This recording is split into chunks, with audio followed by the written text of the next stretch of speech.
At 1,000 donations, I thought, well, what target can I set now?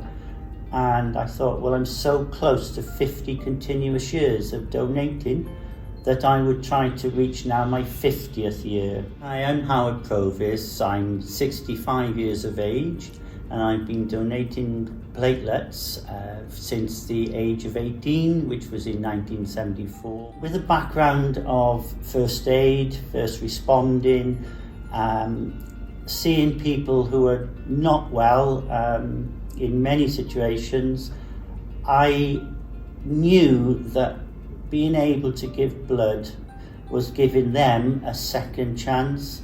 As I became more aware of the purpose of giving blood, then my commitment strengthened because I just felt it was so important. It drives me on to know that by giving my blood today, it could save someone tomorrow.